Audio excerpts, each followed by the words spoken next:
Olá, sejam bem-vindos a mais um episódio do nosso podcast Missão Desenvolvimento. Eu sou o Paulo Gala e hoje vamos falar sobre Plano Biden, uma grande mudança que se avizinha aí no horizonte, provavelmente por conta também da China, mas esse é um tema para a gente discutir, já mergulhar aqui na conversa.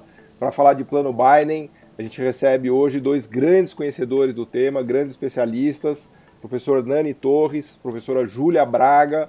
Vamos fazer uma conversa aqui sobre o que tem ocorrido lá em solo americano e como é que isso afeta o Brasil e como isso afeta o mundo também. Começo dando as boas-vindas para os dois, pedindo para o professor Hernani Torres falar um pouquinho da visão dele no pontapé inicial, se ele puder contar um pouquinho para a gente também da história dele, do que ele tem feito e por onde ele anda, né, seria muito legal. Seja muito bem-vindo, professor.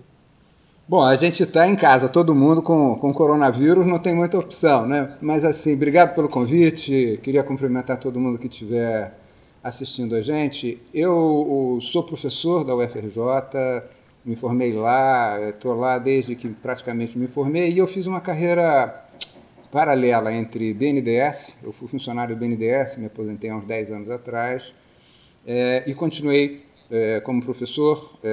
Hoje em dia estou ligado ao programa de pós-graduação em Economia Política Internacional. Passei a maior parte da minha vida dando aula sobre moeda, e hoje em dia estou discutindo o sistema global, como é que funciona, etc. Então o tema nosso tem super a calhar. E no banco eu me meti em várias coisas, em 35 anos a gente tem tempo para se meter em coisa diferente. E aí eu tive muito ligado à montagem do programa de exportação do BNDES, depois fui economista-chefe, trabalhei com petróleo. Então o BNDES naquela época era um lugar que te dava muita oportunidade de fazer muita coisa diferente. Então estou aí, vamos conversar um pouquinho mais sobre o Plano Biden depois, tranquilo. Fantástico, bem-vindo, professor, bem-vinda a Júlia, professora Júlia Braga também, se puder nos falar um pouquinho do que também você anda aprontando e já vamos mergulhar aqui para falar do que o Biden vai aprontar lá nos Estados Unidos. Isso, obrigada, Paulo. Eu sou professora da Federal Fluminense, a minha formação toda, na verdade, foi na UFRJ, e eu tenho uma dupla área de atuação, tanto na parte de métodos quantitativos, econometria e séries temporais, quanto na parte de macroeconomia.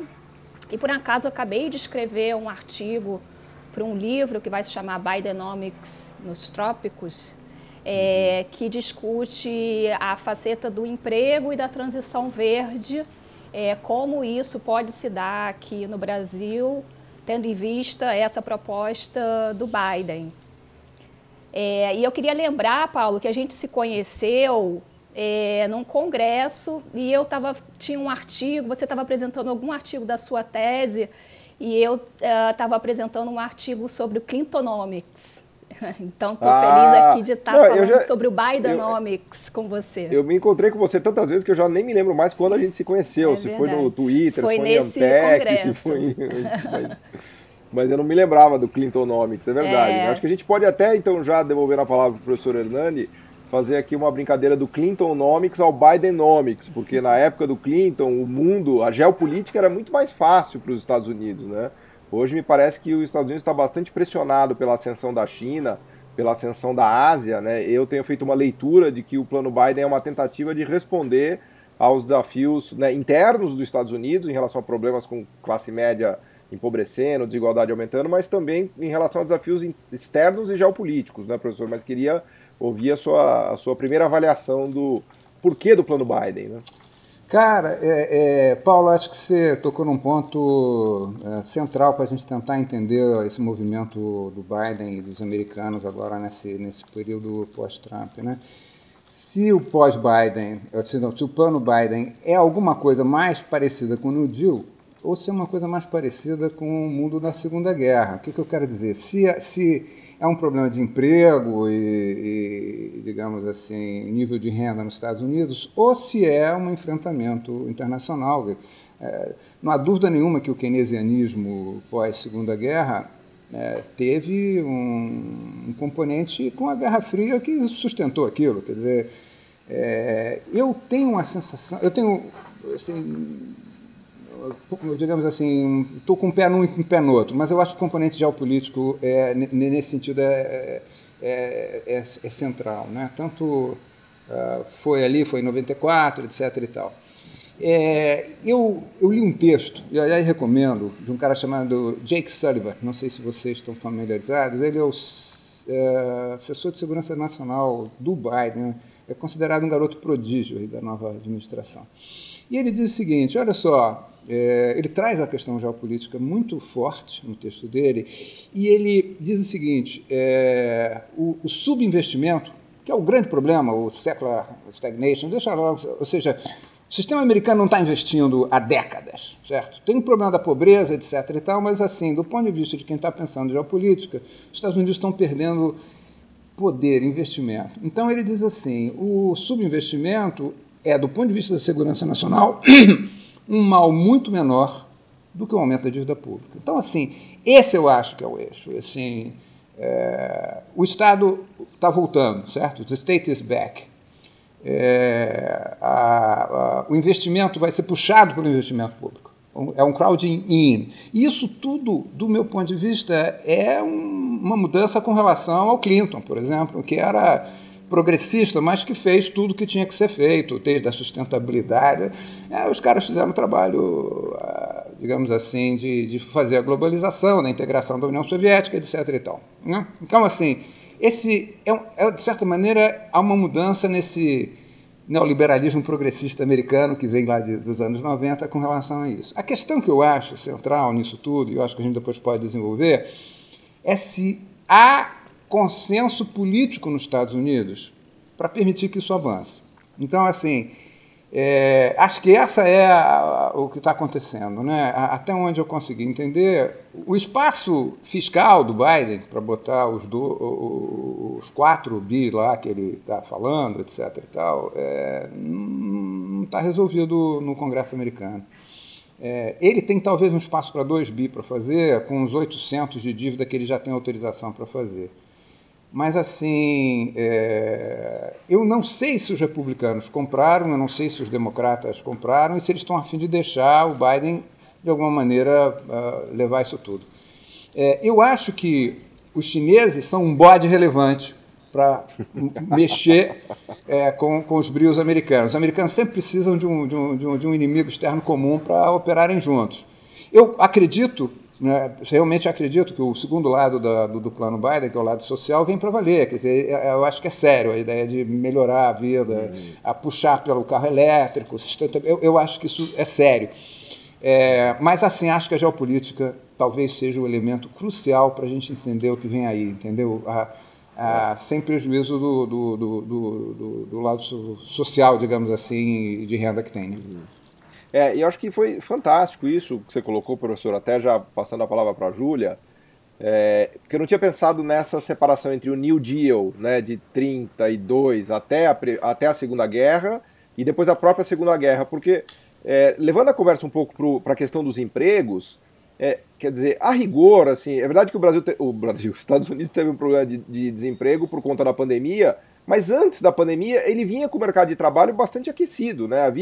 O desemprego nos Estados Unidos era bastante baixo, 3,5%, abaixo de 4%, e agora também há uma recuperação rápida do emprego. Apesar deles não terem chegado ainda no nível de emprego pré-pandemia, há uma recuperação bastante rápida, ou seja, não acho que a ameaça de falta de emprego seja uma verdadeira ameaça na cabeça do Biden, né? Por isso que eu gosto dessa leitura da geopolítica, porque o plano Biden também é difícil destrinchar, ele tem muita coisa lá, né? Até questão social, do emprego, da desigualdade, das energias verdes e limpas, da questão do atraso tecnológico americano, de segurança, mas me parece que talvez a questão do emprego não seja tão preocupante assim para uma economia que já vinha no pleno emprego e que dá sinais de que vai recuperar o emprego. Ou seja, me parece que o buraco é mais embaixo em termos da preocupação dos americanos, né? Mas enfim, isso são questões aqui que eu tô levantando aqui, pensando com meus botões, e que eu queria passar a palavra para a professora Júlia para ver a leitura que ela faz, pegando por enquanto do emprego, mas obviamente que a gente vai mergulhar em todo o resto, né?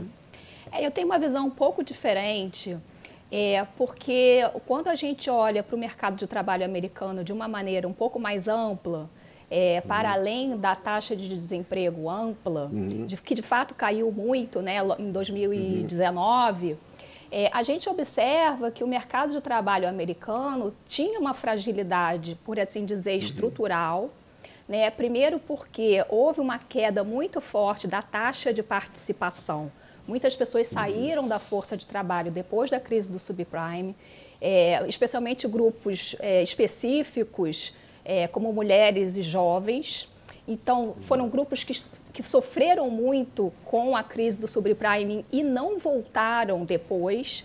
E com a pandemia houve uma queda, essa queda se acentuou, né, essa queda da taxa de participação. Então existe um grupo grande que está fora da força de trabalho e que pode aos poucos voltar à força de trabalho conforme a economia vá gerando empregos. Então uma questão crucial é não só, né, primeiro essa questão pelo lado da força de trabalho, segundo a qualidade do emprego que estava sendo gerado na economia americana. Eu vejo um pouco o plano Biden como algo que sela o fim da era Reagan. A era Reagan foi a era da reforma trabalhista, da diminuição do poder de barganha dos trabalhadores, e quando a gente olha o comunicado do American Jobs, a gente vê isso explicitamente como uma intenção do governo de que as pessoas voltem, que os trabalhadores voltem a ter poder de barganha. Ele fala da necessidade da sindicalização dos trabalhadores.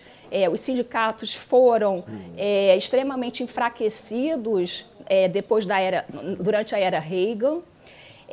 Então, eu vejo como uma preocupação do plano de que os empregos sejam bem remunerados, que sejam empregos que aqui na literatura da economia ecológica está sendo chamado de empregos decentes, né? Que não adianta você ter um emprego de colocar um painel solar se aquele trabalhador que está instalando aquele painel tiver uma condição quase de, por assim dizer, escravidão, ou com um salário muito baixo, ou sem uma garantia, né, de direitos, né, que te garantam, né, uma vida decente, né? E eu vejo ao mesmo tempo uma visão do plano de que existe a necessidade, né, a ideia por trás do plano é de que trabalho e capital não são substitutos, né, não são antagonistas. Então, há todo o reconhecimento de que existe a necessidade de fazer a reconstrução da infraestrutura, né, de aumentar o aporte de investimento público direcionado, né, para o mercado interno, direcionado para reconstruir a infraestrutura. É também um reconhecimento de que a geração de empregos, inclusive de empregos de qualidade, está muito associado ao acúmulo de capital. Né? Então, esses fatores de produção, trabalho e capital, eles são muito mais complementares do que antagônicos. Boa, e eu queria até aproveitar o gancho, Júlia, do que você falou, né? Lembrar da questão do sindicalismo, né? Lembrar que o Biden colocou o retrato do Roosevelt lá no Salão Oval, que tinham tirado, né? Ele fez questão de pendurar lá o retrato do Roosevelt, né? E resgatar, e você vê que nos discursos dele ele faz muito faz menção, né, a todo esse período americano. E devolver a palavra para o professor Hernani, colocando a China nessa história, que a gente já começou a falar de geopolítica, mas também pelo lado do emprego, porque eu costumo brincar que os Estados Unidos ele vem passando meio que do American Dream para o American Nightmare, né, que seria o American Nightmare, né, aquela situação de classe média, que é exatamente o que você disse, da qualificação, da qualidade dos empregos que vêm sendo gerados nos últimos anos, muito aquém do que foi aquele sonho americano de ter uma casa no subúrbio, um belo carro, filho na universidade. Quer dizer, hoje há esse achatamento da classe média americana em que o americano médio ele tem dificuldade em pagar o plano de saúde, ter a dívida estudantil do filho, quer dizer, o mortgage é muito difícil pagar, não está fácil a vida, não está fácil para ninguém, né?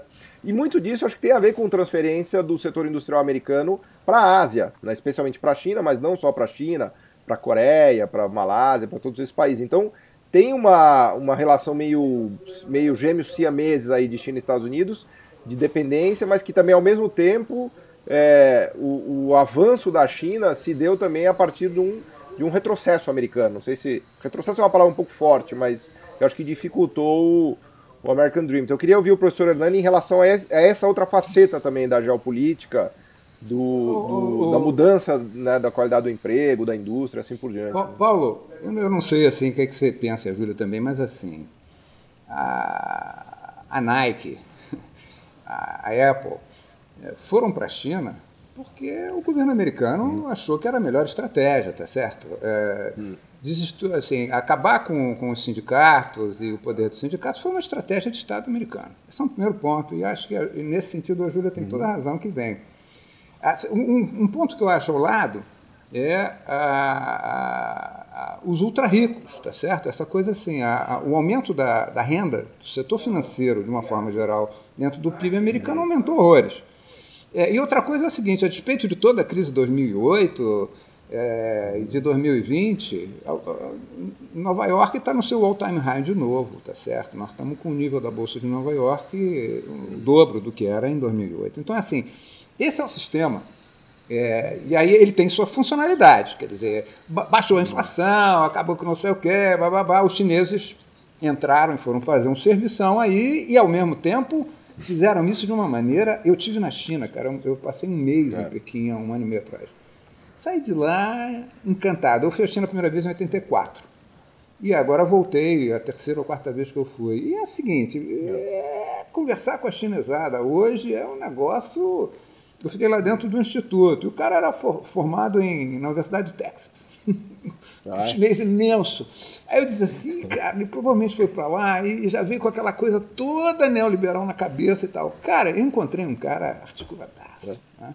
Fiquei impressionado, quer dizer, é interessantíssimo como é que eles compõem. Eu perguntei assim, e vocês têm aula de economia marxista aqui? Na universidade? Tem aula de economia marxista, sim. E aí ele riu, tá certo? Quer dizer, existe um Estado, aquela coisa toda que a gente faz, etc. Agora, a capacidade de mobilização do Estado chinês, o fato de ele ser dono da terra, a engenharia que os chineses fizeram nos últimos 20 anos é um negócio... Agora, isso foi feito com uma certa funcionalidade com o projeto americano. O projeto americano era os ricos, etc, etc, etc. Nesse ponto de vista, eu acho que a Júlia tem razão. Nesse processo do Biden, acho que isso vai ser uma complicação política. Tem a taxação das empresas, certo? Tem levantar o piso do salário, tem relocalização da indústria, tá certo?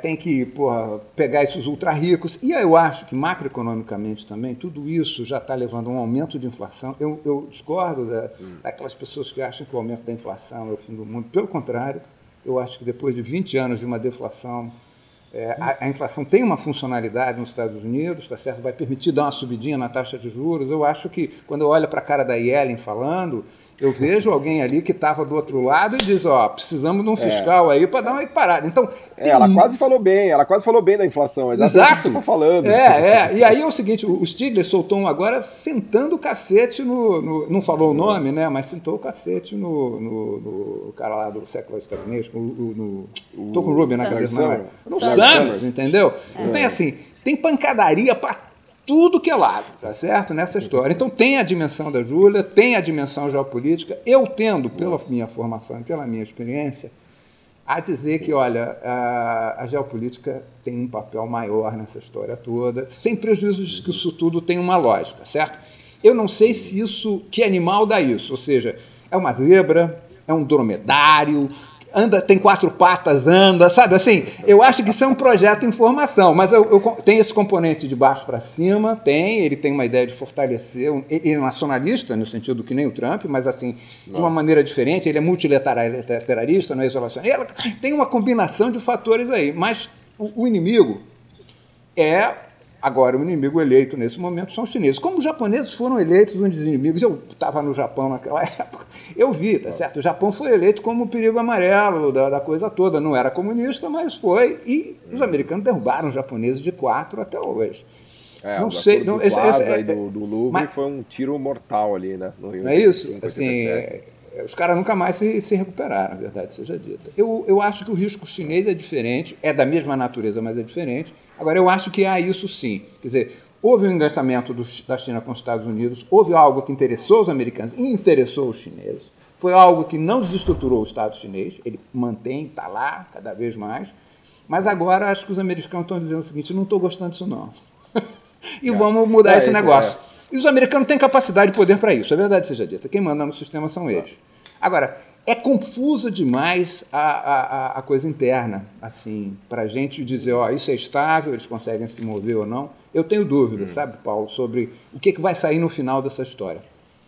Eu achei fantástico, né? Até para devolver a palavra para a Júlia, que você estava tentando caracterizar o bicho, né? E claramente é um bicho diferente, né? A gente não sabe qual é o bicho que vai surgir aí o novo bicho do século XXI, né? Porque eu até costumo brincar que tem uma espécie eu chamei assim, quase que meio como piada, mas os cavaleiros do apocalipse, né? Especialmente das ideias mais neoliberais, né? Que foram a crise de 2008, que acho que foi um abalo grave no pensamento americano, né?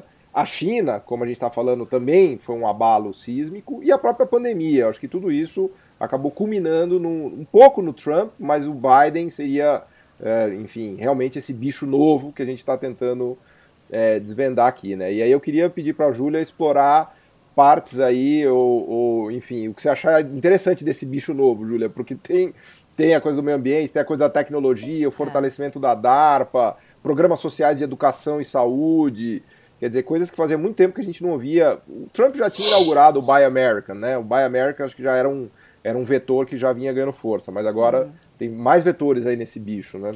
Não, tenho uma visão parecida com o Hernani, eu acho que a questão geopolítica é fundamental, né? Aquela ameaça que os asiáticos, né, de uma maneira geral, primeiro os japoneses e depois os chineses colocaram da deslocalização, né, das empresas americanas para o solo, para sair do Ocidente e ir para o Oriente, né? Essa ameaça foi agora entendida, né, que, na verdade, ela está destruindo, vamos dizer assim, o capitalismo, a concepção do capitalismo americano. Né? Então, o capitalismo americano, na verdade, o Estado americano sempre foi um Estado que, vamos dizer, adotou um certo keynesianismo de guerra, né?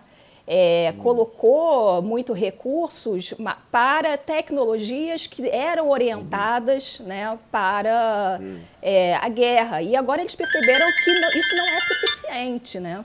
Eles têm que também colocar recursos para o social.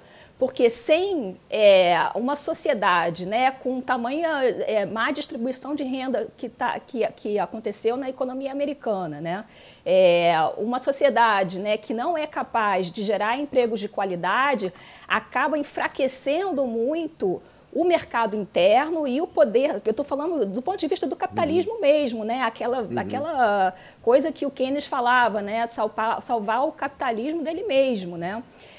Então, essa ameaça, né, eu entendo agora que esse direcionamento é agora o entendimento que o capitalismo, o keynesianismo tem que ir para o social, para salvar esse modelo, né, para salvar esse modelo de capitalismo que os americanos defendem como o capitalismo democrático, né, em antagonismo ao que eles entendem que é o capitalismo ou socialismo, essa versão híbrida do que acontece na China. Então, eu entendo que isso seja uma necessidade, né, exatamente da hegemonia americana continuar, né? E aí tem que ir para o social, sim, né? E, ao mesmo tempo, é claro que toda a agenda, né, a questão climática, ela se impõe de uma forma muito intensa, né? A tecnologia mais forte, quem desenvolve a tecnologia hoje em dia, né, que faz parte dessa transição, na verdade, é a China, não é os Estados Unidos. Os Estados Unidos têm que, né, correr atrás também para produzir essa tecnologia que seja compatível com essa nova era, né, das transformações climáticas que, na verdade, já estão acontecendo. Né? E então eu vejo dessa forma. Então, até foi interessante você ter mencionado isso, Júlia. Até queria voltar aqui para o professor Hernani para fazer essa discussão da tecnologia e da energia e das questões de sustentabilidade, né, ambiental. Porque assim, eu ainda estou custando acreditar que a coisa realmente mudou, né, de que agora a gente vai ter o planeta preocupado com emissão de carbono, com novas energias, assim, eu tô meio assim, eu quero ver para crer, né, tô com dificuldade, assim, confesso para vocês que eu ainda tô meio, né, assim, é bom demais para ser verdade, né. E eu acho que tem um elemento aí que você mencionou e que eu venho pensando, que eu acho que é muito interessante, é que, no fundo, tem um lado aí da questão do ambiente, das novas energias, que é uma disputa tecnológica. E isso que eu queria ouvir o professor Hernani, porque me parece que os Estados Unidos está ficando para trás em relação às tecnologias verdes, né? Quando você olha a indústria de painéis solares, de energia eólica, das turbinas, enfim.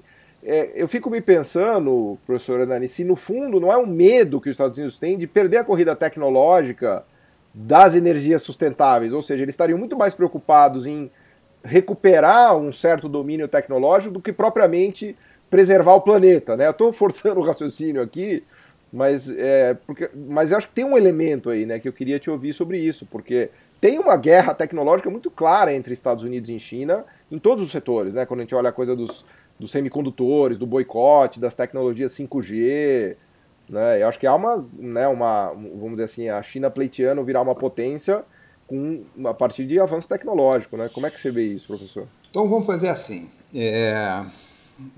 Uma coisa é a disputa na área financeira, moeda, e aí vou dizer o seguinte: os Estados Unidos aí tem uma vantagem absurda, e os Estados Unidos têm uma capacidade de mobilização, a despeito do tamanho da economia chinesa, monumental. A segunda coisa é a casa militar. Se há uma área de política industrial que os americanos sempre mantiveram, a despeito de neoliberalismo, política industrial, etc., foi o DARPA, e é pouco dinheiro, bastante localizado e de uma enorme eficiência, certo? Então, é assim, o DARPA talvez seja um melhor mecanismo que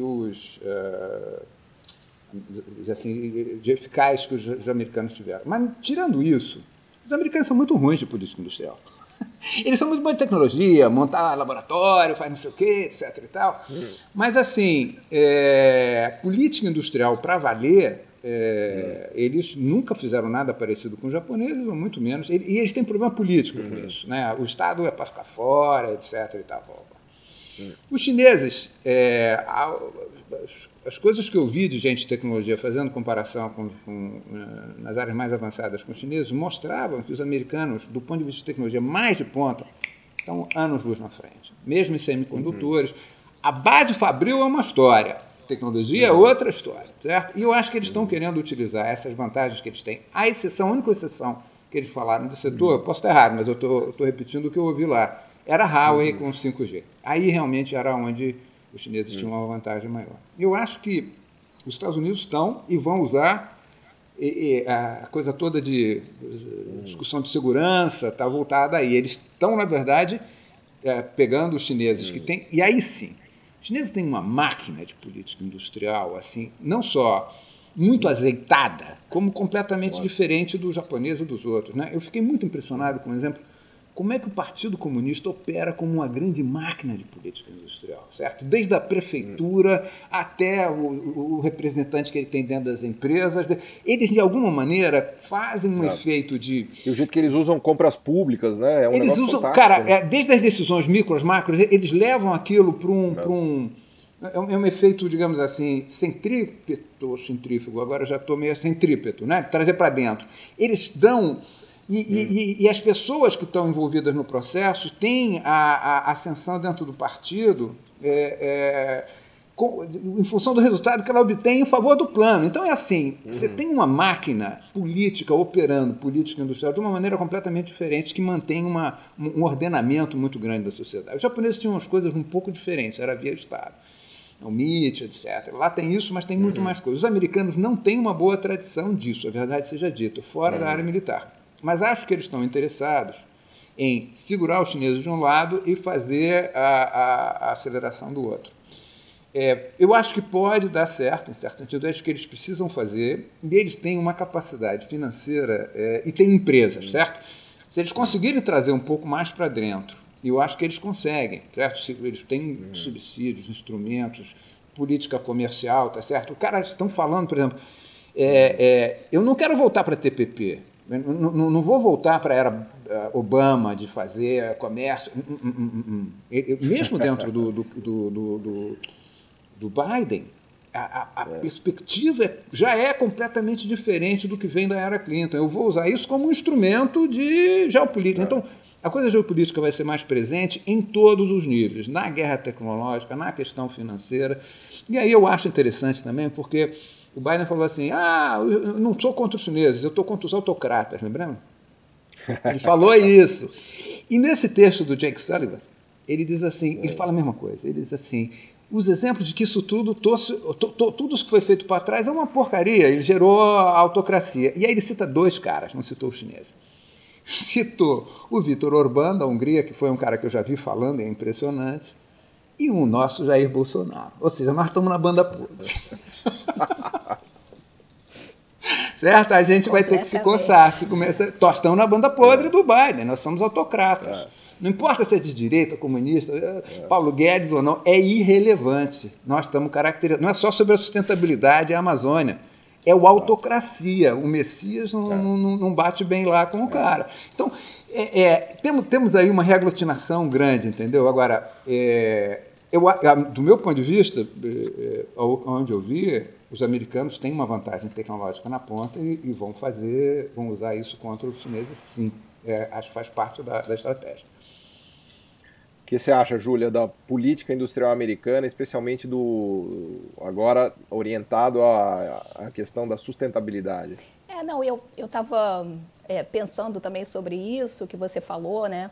É irônico que essa retomada depois da pandemia, né, e o anúncio do plano Biden, ele veio acompanhado com um boom do preço de commodities, né, o que incentiva a produção, né, da indústria extrativa, do uso intensivo de recursos naturais, né, minério de ferro, né, justamente indo no lado oposto do que se pretende com a transição verde.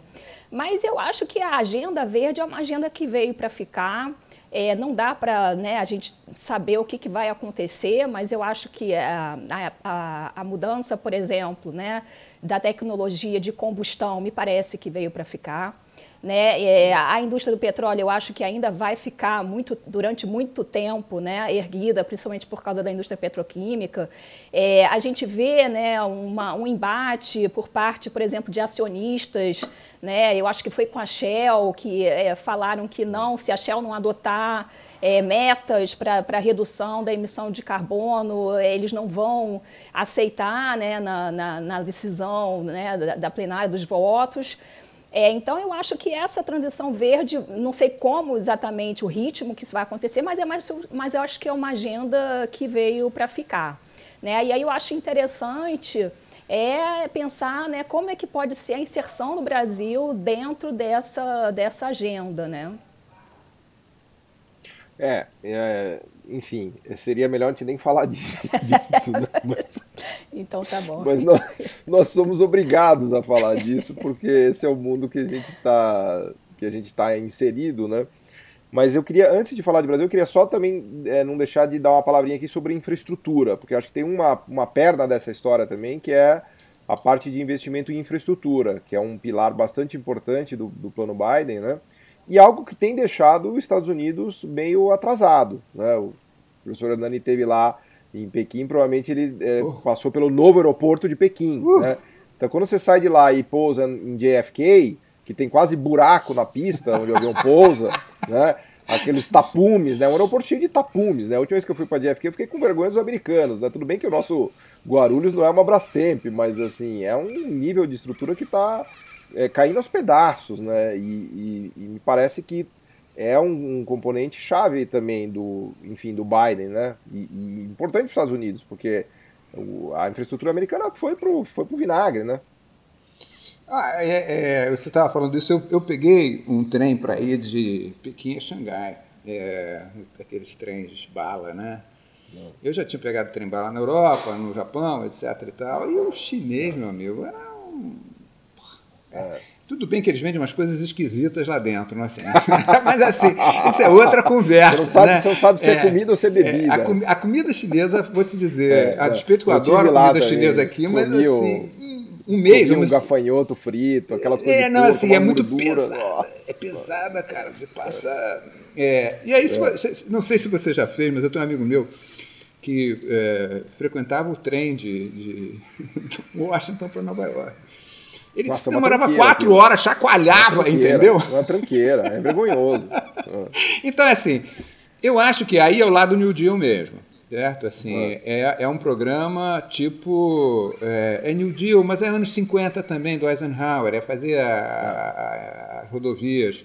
É uma coisa de emprego e renda pesado, e é uma coisa que eles podem gastar, e ao mesmo tempo que gera efeito político dentro da sociedade americana, que pode gerar um componente de sustentação, né? É verdade, seja dito. Quer dizer, o Biden está pensando em 4 anos, não sei se ele tem idade para fazer mais 4, mas de qualquer maneira ele tem um problema de eleitoral já. Ele tem que aproveitar essa janela, né? Ele tem que aproveitar essa janela. Eu acho assim, não vai sair tudo que está. Muito provavelmente ele não vai conseguir fazer, o Congresso americano vai segurar. A sociedade americana é rachada, verdade seja dita.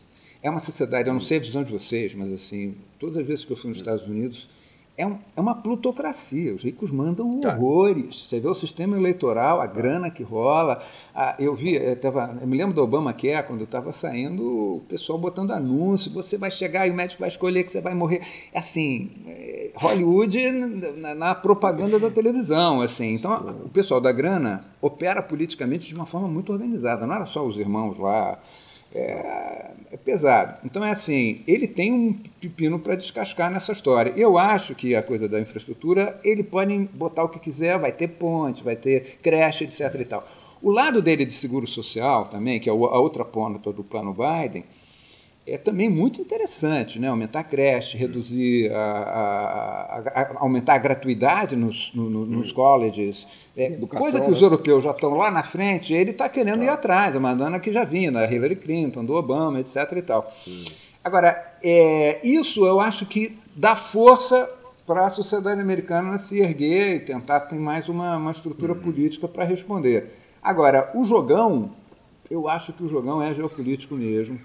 E ele vai tentar fazer, se ele vai conseguir ou não, ele vai brigar com muita gente poderosa. Então, eu não sei, assim, a Júlia estava falando, né, a agenda de sustentabilidade, eu concordo com ela, eu acho que ela é real. Ela não é mais assim, que nem é ESG nas empresas hoje. Né? Toda empresa tem ESG, virou moda. Está no conselho, tem que ter alguém de ESG. Desculpa falar isso, Júlia, mas tem que ter uma mulher também. É moda, certo? Tudo bem que as mulheres vão falar coisas, etc. Vocês vão ter que aceitar isso, não tem jeito. Minha mulher foi presidente, minha mulher foi presidente de empresa e é conselheira de empresa. Eu sei porque eu estou discutindo isso com ela o tempo inteiro. Eu tenho isso aqui em casa. Mas, assim, é uma sigla. E ela concorda comigo. Ela diz, é uma sigla, é um label, tá certo? É uma coisa para trazer essa coisa toda que está aí. A dimensão toda, você falou a coisa do petróleo, mas é uma indústria enorme, eu trabalhei com petróleo, foi o projeto maior que eu fiz na minha vida de financiar na BNDES, foi uma plataforma de petróleo, um negócio, a escala Tudo bem, vamos ver onde é que isso tudo vai dar, tem muita grana, muito interesse e muita energia, a gente depende de energia de petróleo. Então, assim, é um desafiaço. Eu não acredito que, eu concordo com a Júlia, não vai ser tão rápido. Mas isso é um dos drivers, e dominar a tecnologia elétrica hoje, bateria, etc., é central. Se isso vai ser relevante para fazer bomba, não sei. Mas, assim, se a gente olhar, talvez a questão da destruição militar já tenha mudado um pouquinho de figura. Né? Por exemplo, usar o dinheiro ficou muito mais soft. Né? Eu vou lá, desplugo o Irã, explodo o Irã e não tem bomba nenhuma. Então, tem outros meios de você cercar seu inimigo e afetar o seu inimigo, sem precisar a gente pensar só do ponto de vista de armamento. Mas eu acho que tecnologia é um dos aspectos centrais do que está aí, entendeu? Acho mesmo. E sustentabilidade também. Vai chegando esse momento aqui do podcast, começa a me dar agonia, porque a gente apenas começou a conversar e já passou mais de 40 minutos aqui. Nossa. Exato. Então, né, eu sempre fico agoniado, mas enfim. E aí tem vários temas ainda que eu quero conversar com vocês, que está interessantíssima a conversa. Mas o que estava me falando mais alto aqui agora é a questão da inflação, que a gente falou um pouquinho da inflação, né? E a pergunta que eu queria fazer para vocês é justamente se a inflação voltou, né? Começando pela Júlia. Claro que a gente pode discutir que nível de inflação, se é 3, se é 5, mas eu tô nesse bicho novo aí que a gente está falando, né? Me parece que um dos aspectos do bicho novo talvez seja um pouco mais de inflação mesmo, porque com tudo que a gente analisou aqui do plano Biden, tem uma pressão de demanda bastante grande aí que está contratada, né? Não sei se a economia americana vai ter condições de responder, né, com o mercado de trabalho, que apesar de todos os problemas que a gente analisou, também não é que está sobrando mão de obra lá, né? Tem problema de precariedade, de participação na força de trabalho, tem uma resposta que é possível imaginar, mas não sei, eu estou com medo de inflação. Eu queria ouvir vocês sobre... na verdade, eu estou com medo que o Fed suba juros, né? Eu trabalho muito tempo no mercado financeiro, então nada me amedronta mais do que um choque de juros. Eu sou aposentado, então subir a taxa de juros é bom para o meu plano de pensão, tá bom? Boa. Não necessariamente é uma coisa ruim para todo mundo, né? Exato. É só uma broma, tá? É só uma brincadeira.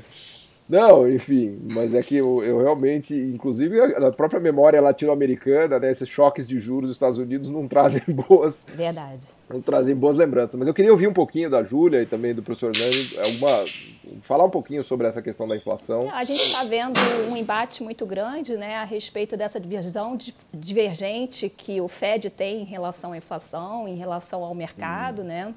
Existem, de fato, alguns problemas específicos, alguns gargalos específicos, né, com a pandemia, mas eu vejo, de uma forma geral, né, tirando algumas exceções de alguns mercados, eu vejo, na verdade, esse repique inflacionário muito mais como o que o Ivan Fischer chamou, num artigo dele de 32, de reflação, né? A reflação ele caracterizou como uma inflação que acontece depois de um período de deflação. Então, ano passado a gente viu um processo de deflação, né, especialmente do petróleo, das commodities em geral, e agora essas commodities se recuperaram. E aí você tem, né, a questão do efeito base, que foi muito para baixo, então quando sobe tem, né, um aumento muito forte. Né? Mas eu não vejo a inflação como uma ameaça, né, nos próximos anos. Tá? Se a gente até estava vendo hoje uma reportagem, um Fed falando que só vai aumentar a taxa de juros em 2023. Tá? E eu não vejo que que vai ser um choque de juros, não. Eu acho que vai ser um processo gradual. Né? Justamente porque... veja bem, o Biden ele não quer investir em creche, não tem também um fundamento macroeconômico. A creche, por exemplo, permite que a mulher vá ao mercado de trabalho, ela está fora do mercado de trabalho, muitas dessas mulheres. E você tem uma oferta abundante de mão de obra.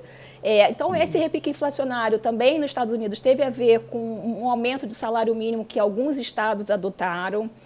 Tem a ver com uma escassez de mão de obra por causa da questão da pandemia. Houve uma questão dos migrantes, né, que acabou que quando retomou não tinha aquela mão de obra, e aí o americano... tem o travel ban, né? O travel ban que está proibindo imigrantes exatamente. Aí o americano não quer aceitar um trabalho que não seja, que tenha uma remuneração decente. Mas essas questões específicas eu vejo como umas questões transitórias. Eu ainda vejo o mercado de trabalho americano como um mercado que é capaz de gerar empregos, que não vai ter um aumento de salário tão forte, e mesmo que a inflação, vamos dizer, aumente de 2%, porque ela estava abaixo de 2%, né? Na última década, o Fed não conseguia uma inflação de 2%. Ele errou, né? O Jerome Powell, ele reconhecidamente, né? Ele reconheceu que errou, que o Fed errou, né? Ao aumentar a taxa de juros muito cedo, logo depois da crise do subprime. Tanto é que ele mudou de ideia rapidinho. Ele mudou de ideia e ele agora fala que não é um inflation target, é um inflation mean target, no sentido de que ele quer deixar agora a inflação subir um pouco mais para que na média fique 2%, porque passou muito tempo abaixo de 2%. Então você pode tolerar, exatamente, você pode tolerar uma inflação de, vamos dizer, 3% por um tempo, sem nenhum problema, porque ela estava muito baixa. Né? Então, essa visão, eu acho que eu não vejo a inflação como uma grande ameaça, não. Boa. Eu vou concordar com a Júlia. E aí, você trabalha com o mercado financeiro, eu também fiz isso. O mercado, de vez em quando, cria uns bodes para ele poder operar também e ter espaço. Né? A gente viu isso no Brasil com a dívida pública, quando o Banco Central começou a jogar a coisa lá embaixo. E aí o que a gente está vendo é que o resultado... Mas assim, isso cria um constrangimento, né? A ideia da inflação, e o Summers, quando levantou essa bola lá com o Blanchard, eu acho que tinha um dedo um pouco de colocar um tremendo bode, né, na história. Eu assisti 2 presidentes de Federal Reserve regionais discutindo inflação e me surpreendeu muito a tranquilidade com que os caras falavam, os dados. Vai ter uma... Segunda coisa, o Jerome Powell, a própria Yellen, nós estamos, desde 2018, numa economia, aspas, anormal, fecha aspas, não é isso? Assim, os bancos centrais estão segurando essa porcaria até hoje, eu falei. Uma década de juros zero, uma década de juros zero. Né? E de tendência deflacionária, né? E os bancos centrais dizendo, pelo amor de Deus, entra com o fiscal aí para me dar uma força, porque eu não estou conseguindo segurar sozinho. Então, assim... Aliás, até o Biden pegou a Yellen e pôs ela na Secretaria do Tesouro para ela fazer isso, que ela pedia, né? Perfeito, eu ia chegar aí. Então, é assim, tudo que os bancos centrais pediam, e o Banco Central americano é certamente o mais relevante nisso, vamos fazer agora. Aí a reação veio de um democrata, assim, partido... Eu achei aquilo tudo meio estranho. Tem gente que me disse que o cara estava com dor de corno porque não foi chamado para nada no governo. Eu não sei se é verdade, mas era fofoca de mercado. De qualquer maneira, eu acho assim, tem um bode que o mercado está colocando e que os bancos centrais não estão querendo sancionar e validar. Eu acho que os bancos centrais estão certíssimos. Segundo, a subida da inflação um pouco, desvalorizando um pouco os ativos, abrindo um pouco espaço, eu acho que tem uma funcionalidade sobre esse sistema. Ele vai abrir espaço para os bancos operarem. Né? Por exemplo, eu não sei se você viu os últimos dados do mercado americano, mas, por exemplo, o volume de depósitos de Ripple nos Estados Unidos aumentou brutalmente nas últimas semanas. Muito, mas saiu de baixinho para nada. Significa que o sistema está encharcado de dinheiro. Está tudo empossado de liquidez. Então, está na hora de começar a parar de comprar. Como a senhora falou, devagarzinho, eu vou parar de comprar título privado, vou fazendo isso. Não creio que chegaremos à normalidade do passado, mas tem uma normalização aí. A inflação, do meu ponto de vista, tem uma funcionalidade positiva, tá certo? As taxas de juros estão muito baixas, isso faz com que eu faça ativos, valorizo muito e ao mesmo tempo, arrebento um pedaço a isso. Os fundos de pensão vão ter probleminhas sérios. Então, eu acho assim, eu não acho que vai dar um estouro. Temos um problema circunstancial, que é a demanda está vindo, finalmente, depois de 1 ano e meio, a demanda está vindo rápido, e as cadeias produtivas estão todas ainda muito engessadas. Vai demorar 1 ano, eu acho, para a gente, no mínimo, começar a ter isso. Isso vai ter impacto de preço. Legal. É contornável? É. E eu acho que o Banco Central disse, olha, se sair muito da coisa, a gente tem instrumentos para manter, e acho que eles têm. Então, eu acho assim, inflação, para mim, não é um bode complicado. Quem não gostar, compra papel indexado. Não depende das apostas, não torna meu saco, mas assim, vai dar alguma coisa assim de preocupação com relação a quem está em renda fixa. Eu acho que a gente vale a pena pagar para ver o que está vindo aí, entendeu? Eu estou nesse sentido com o pessoal do Banco Central americano e com a Yellen, eu acho que, e não com essa linguagem do mercado do Summers, entendeu? Ou seja, fica tranquilo, não precisa ficar tão nervoso, não. Eu estou tranquilo com cautela, né? mas eu estou de acordo com a leitura. Eu faço a mesma leitura que vocês fazem. Eu só estava aqui externalizando meus medos para ver se vocês me tranquilizavam, e vocês me tranquilizaram. Eu não queria deixar de dar uma última palavra sobre a questão da taxação, né, e dessa agenda de tributação mais progressiva. Então, um sistema que já é, obviamente, progressivo quando comparado com o brasileiro, mas que enfrenta uma questão de desigualdade tremenda lá nos Estados Unidos, né? O que o professor Nani colocou é fundamental. Hoje, os Estados Unidos criou uma sociedade de uma desigualdade assim que começa a parecer Brasil e América Latina até. Assim, o que os 1% enriqueceram nesses últimos 10 ou 20 anos foi algo impressionante, né? Então, a minha pergunta aqui, já para a gente ir caminhando aqui para uma conclusão, infelizmente, né, dado o nosso limite de tempo, que eu queria passar para a Júlia, a pergunta de como ela enxerga essas mudanças que o Biden está anunciando, de tributação, de ataque aos paraísos fiscais, de tributação para pessoas que ganham mais de $1 milhão por ano, quer dizer que eu acho que é um problema bastante evidente dos Estados Unidos hoje, né? Professor Hernani. Olha só, outro dia eu ouvi uma expressão de um cara que é o seguinte: a estratégia dos ricos americanos, eu posso estar trocando uma palavra hoje, buy, borrow and die. Eu vi uma matéria, essa é uma matéria grande. Não é? Eu achei interessantérrimo, quer dizer, os caras não pagam imposto sobre ganho de capital na hora que o cara morre, e o cara amortece, etc. e tal, o pagamento de imposto tomando empréstimo, e aí o ganho de capital fica lá. Então é assim, a sociedade americana é uma sociedade desigual, comparativamente europeia e tal, e os lobbies nos Estados Unidos operam muito. Aí eu estou falando lobby não no sentido brasileiro da palavra, mas no sentido americano. Então os interesses nos Estados Unidos são... a gente olha aqui no Brasil, mas assim, os caras operam assim há séculos. Então, vamos ver até onde o Biden vai. Uma coisa é dizer o seguinte, Amazon, não sei o que, etc. e tal. Ele botou uma mulher no CAD deles, que vamos ver a que veio dizer, vamos ver se aquilo ali vai operar um antitruste mais pesado. Mas, de qualquer maneira, acho que a taxação vem, vamos ver como é que isso está fechando lá no G7, etc. e tal.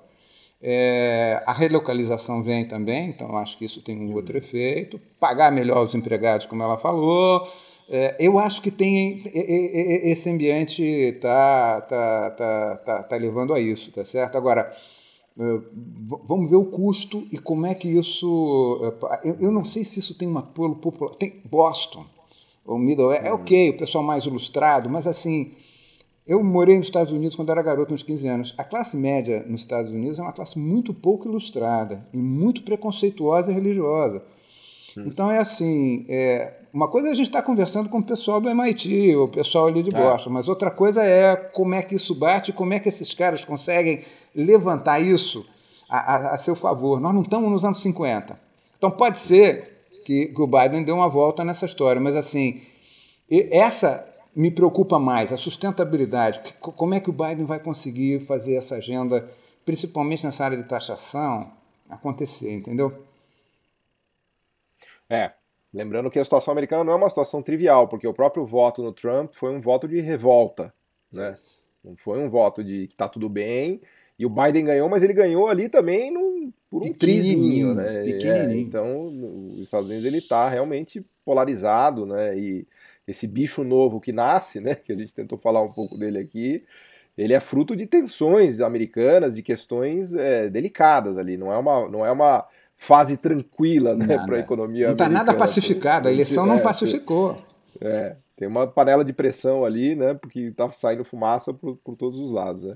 Mas enfim, infelizmente eu sou obrigado a encerrar o nosso programa aqui por questões de tempo, mas foi fantástico, eu queria agradecer muito, muito as palavras aqui de vocês dois. Se quiserem dar uma palavrinha final, a Júlia e depois o professor Hernani aqui, só para dizer se vocês acreditam mesmo no Biden ou não. Eu só queria agradecer a oportunidade de conversar com vocês.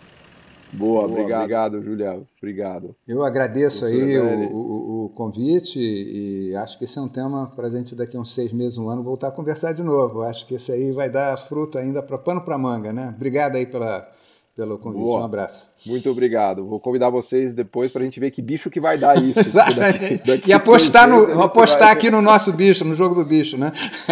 Daqui 6 meses, um ano, a gente já vai poder ter mais clareza, né? Mas muito, muito obrigado, professora Júlia Braga, professora Hernani Torres. Uma honra poder recebê-los aqui, um prazer enorme. Foi fantástica a aula que vocês deram aqui. Acho que todo mundo que nos assistiu, que nos ouviu, vai adorar. Muito, muito obrigado, gente.